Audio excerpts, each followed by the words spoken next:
Right, well, let's bring in Simon Rosenberg, director of the New Democrat Network and former Clinton campaign advisor, and Mark Thiessen, former speechwriter for President George W. Bush. Gentlemen, welcome. Good to have both of you here today. Thanks. I want to just start this by taking a look at a couple pieces of video that sort of prompted that line of discussion. Let's take a look at that, and then I want to get your reaction. We'll start with Simon. There are always going to be bumps on the road to recovery. And that's exactly what we see in American business. Shovel-ready was not as shovel-ready as we expected. That chatter and that laughter got a lot of attention, Simon. Is that criticism well placed, in your opinion? Well, first of all, I want to congratulate Michelle Bachmann on having a great week. I mean, she's a new and powerful entrant into the Republican field, and so she's been exciting to watch this whole week. But I don't agree with what she said. I mean, clearly the president came in understanding how severe the economic struggle was. He moved heaven and earth in the first 2 years of his presidency. In fact, the Republicans have criticized him for doing way too much. I mean, from the stimulus plan to saving Detroit to moving a consumer-friendly health care bill, there was an enormous amount of steps taken to try to address the struggle of everyday people. So I think she's off base in this criticism. All right, Mark, let me go to you on that.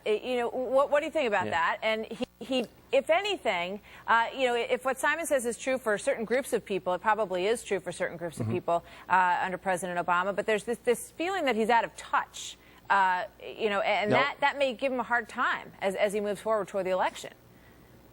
No, absolutely. Bachmann is onto something. When the president makes a joke saying the shovel-ready project weren't so shovel-ready, if you're one of the 14 million Americans who can't find a job, and the failure of the stimulus is no laughing matter.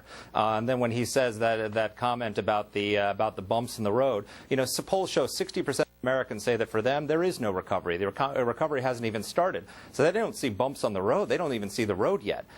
So I think this is a real problem for the president. And I'll give you the most damning evidence is that my newspaper, the Washington Post, does a poll every so often that asks the question: Do you think the president gets the problems of people like you? And when Obama took office in 2009, well over 70% of Americans said Obama gets the problems of people like me. Today, that number is down below 50% for the first time in his presidency. And that's got to be worrisome when they take a look at that. I want to show you another moment with Mitt Romney and get both of your reaction to this, because this got some negative attention as well. Let's play Mitt Romney. I'm also unemployed.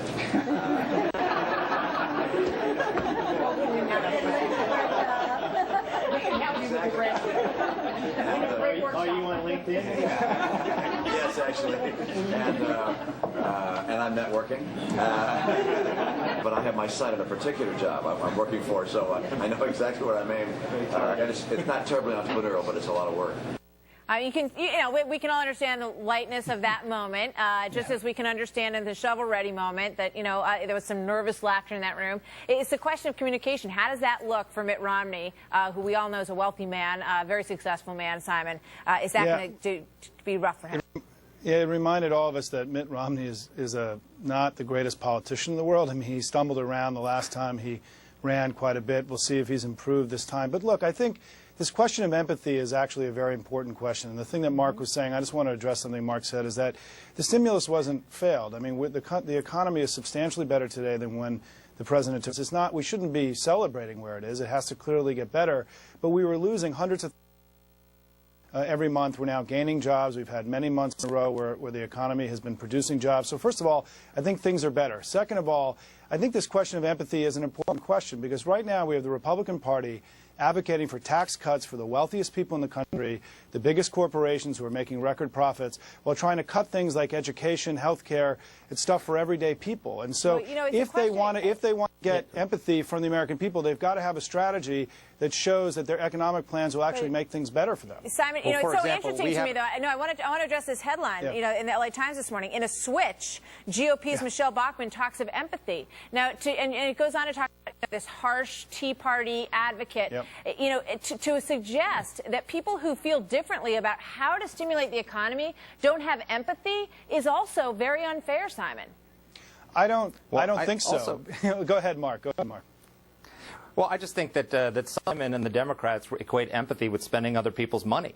The Republican Party actually has a plan, for example, to save Medicare, which is about to go bankrupt, and the Democrats haven't put forward any plan whatsoever. And so the Democrats have no plan, and they attack the Republican plan, but they don't put forward any ideas of their own. So, I don't equate empathy with how much of the taxpayers' money you spend. I equate empathy with actually having policies that will create jobs, taking the burden off of regulation and taxes off of the job creators, the businesses that are going to get us out of this recovery. As we interestingly saw in that exchange with Bill Daley and the small business owners, they feel like he doesn't understand them or situation that their businesses are in as they try to grow their businesses to hire more people. So empathy, I agree with you both. It's a very important touchstone for this election, and it means different things clearly to different people.